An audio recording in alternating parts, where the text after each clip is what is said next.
to other stories, a pressure group, Arise Ghana, has served notice. It will challenge a court order that fixed its Tuesday protest for 8 a.m. to 4 p.m. This is the reaction to the court order secured by the Ghana Police Service after it had alleged an evening protest opens the nation up to possible terrorist attack.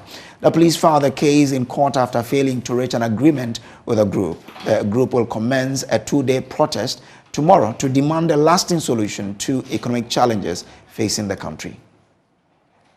The police service initially asked the court for an adjournment, saying that they required some more time to go through the process that have been filed. But lawyers for the protesters insisted that the court directs the police to move the motion because they say that this is a matter that the police can easily study the documents and respond to. The court initially gave the police some more time, after which the police requested a further adjournment, but that request was turned down as the police was directed to move its motion. DSP Sylvester Asai, who represented the Ghana Police Service, argued that it was important for the court to ensure timelines that effective policing could take place. A lawyer for Arise Ghana, led by Edigi Tamaklo, urged the court not to fix such timelines as it will amount to micromanaging the rights of citizens to stage protest. Justice Tasiame, after hearing arguments on both sides, decided that the protest should take place and begin at 8 a.m. and end at 4 p.m. and that it should start at the Obra Sport and terminate at the Independence Square. And so that is the guidelines for the protest. Bernard Mona, who leads Arise Ghana, has been speaking to the press. Well, the most important thing is that the demonstration is coming on tomorrow as we planned, and we are excited that our lawyers were able to argue strongly for the demonstrations to come on. So we have to go out now to mobilize and to encourage the many persons who were in doubt that the demonstration will come on, that our lawyers succeeded. After that, there are other processes we will file that will ensure that we'll still go ahead and probably succeed at the time that we want.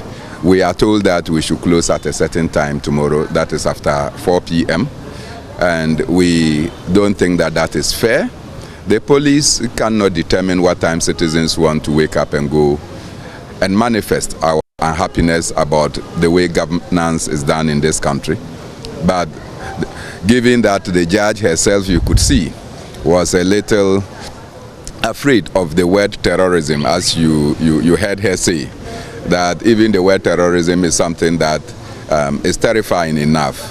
But we know that what is terrorizing the people of Ghana is the economic hardship that we are facing.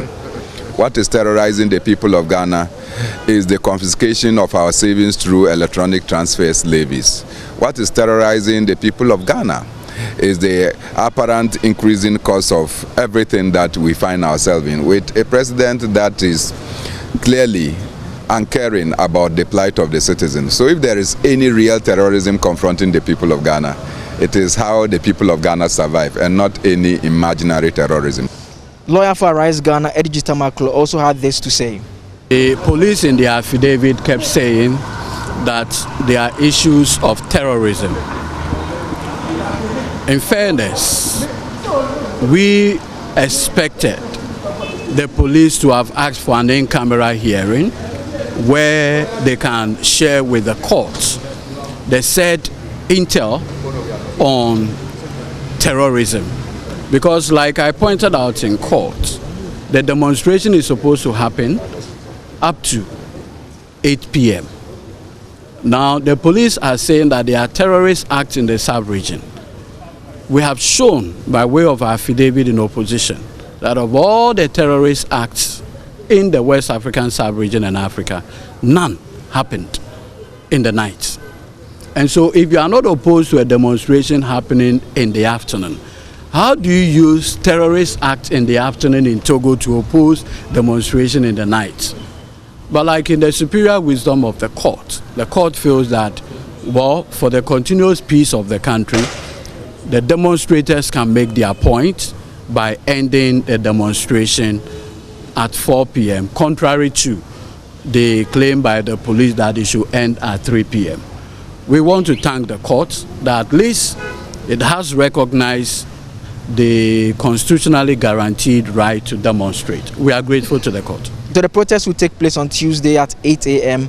from the Obra sports here in Accra and end at the Independence Square at 4 p.m. For joining us from the Law Courts Complex, my name is Joseph Akable. And back in studio, joining us in studio is Prince Kwame Minka. He's a leading member of Arise Ghana Group. Kwame, how are you? I'm doing good, and good to be here once again. Great to have you. First of all, your reaction on the judgment today. Okay, so, I mean, for anyone watching Joy News at this moment, I'm sure if you're home or abroad, you're going to be shocked that, look, a group wants to protest over hard economic situation in the country, and then it is slapped with this. I mean, what's the issue? We actually had a series of conversations with the Ghana Police Service, and just 2 days to the demonstration, then we are slapped with this. I mean, this should tell you where the country is headed for. Now, so when you were communicating with them, did they agree with your initial plan? The initial plan was agreed. I mean, we're in conversation, okay? And per the communications I've had so far, we seem to have had certain form of verbal agreements. That you can have it in the evening, yes, as you planned. In fact, initially, the plan was to start from midday and then end at 10 p.m. And then it was whittled down to 8 p.m. That's what I know.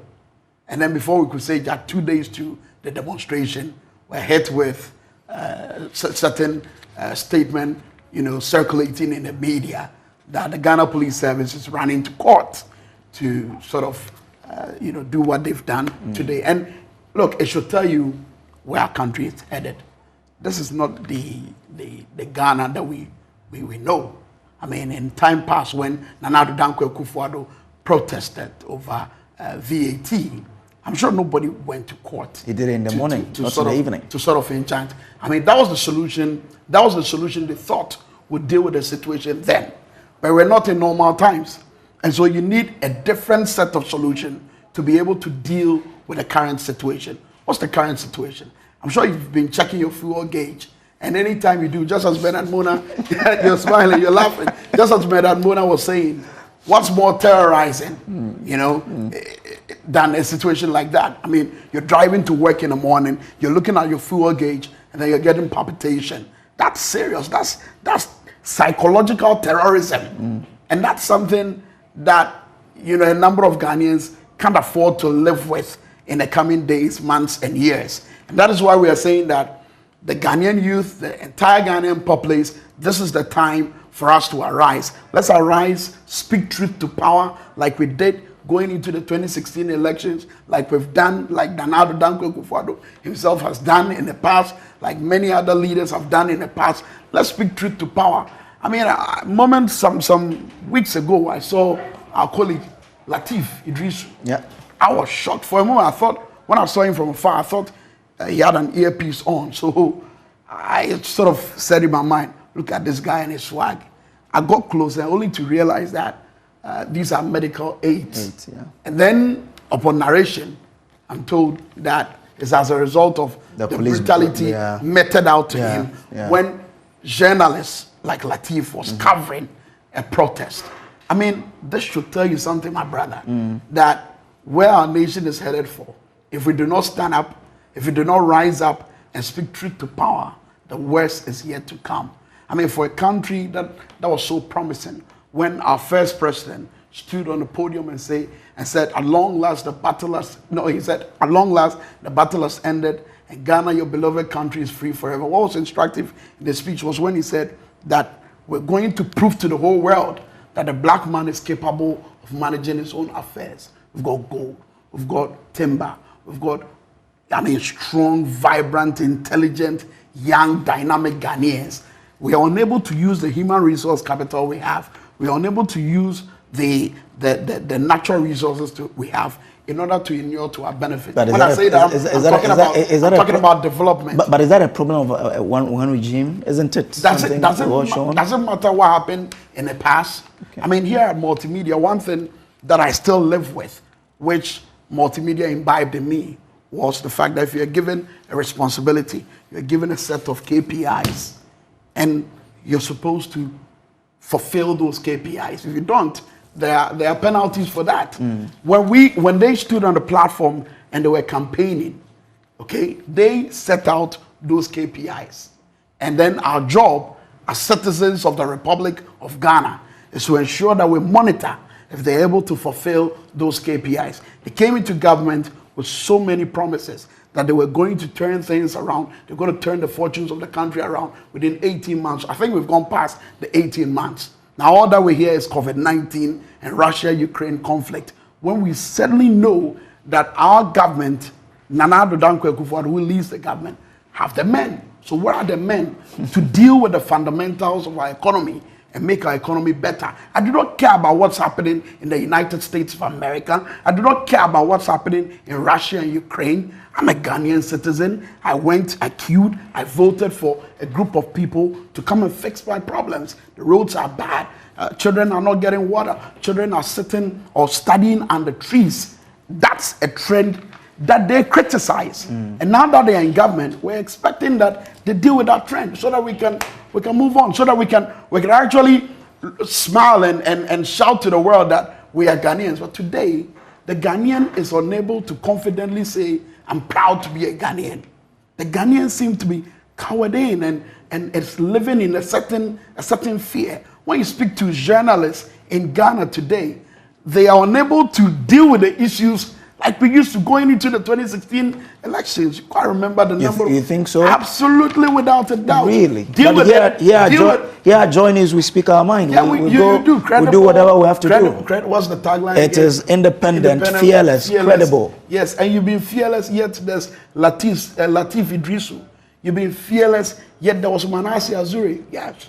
So you can be fearless. You can shout. You can scream your lungs out. You can use all the beautiful nomenclature. But the reality is going to hit you in the face. And that is the reason. Look, it does not matter which political party you belong to. It does not matter what ideology you are inclined to. All that matters is that we've got Ghana.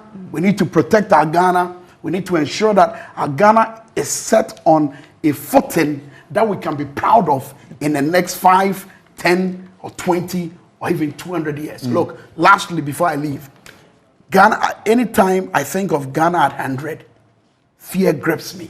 Really? I'm thinking of the sort of speeches our president will deliver. Okay. In terms of the economy, if there's one thing you want change, what will that be? One thing that I want change is the fuel price increment. Okay. Now, the fundamental to this is a forex. All right? I remember how we used to be proud in John Ajako Kufuor's days that 1 cedi, $1. Today, where's the 1 cedi, $1? It's all gone. Where's the, I'll protect the public purse? Is the purse being protected? We're losing Ghanaian money to corruption. Okay. So is the protest coming on tomorrow? Tomorrow the protest is coming on, and we're going to start from Obrasport, and the rest is going to follow. I mean, everything is going to unfold in its natural course. The court says end at 4 p.m. Yes. Will you obey? So, as I indicated, we are protesting tomorrow, and then we're going to be marching across the Will you obey the court rule of the national capital, Accra? Will you obey we're going to ensure that our messages my question to you is yes or no. Will you obey the court order that end at 4 p.m.? It's not as simple a question as you think. It is. I mean, the point is, the court says hold on. Yes. The court says start at 8 a.m. Yes. End at 4 p.m. Yes. That's the order from the court. Yes. And your lawyer said you respect. Our lawyer. Okay. Our lawyer. I'm going to take no problem. I'll go with it. As a journalist, I'll go with it. Don't worry. Tamaklo is a friend of mine. So you're with us? Yes. So our lawyer said we respect the court order. Yeah. Will you obey? 4 p.m. We're law-abiding citizens of the Republic of Ghana. We're a very disciplined group, and we're going to be looking at the communication outcome from. The team will sit, brainstorm, strategize on how we're going to embark on our demonstration tomorrow. But what we know is that tomorrow is set. Tomorrow is the day. You don't know when you are ending. Yes. The court says end tomorrow, at 4 p.m. What I know is that all is set, and tomorrow we're going to ensure that Ghana knows that the economic situation is bad. Okay. Ghana should know that we can no longer stand the corruption. Thank you very much. And Prince Kwame Minka is a leading member of Arise Ghana Group. We'll take a quick break here. This is still the Pulse on Joy News. We'll see be you back tomorrow with more.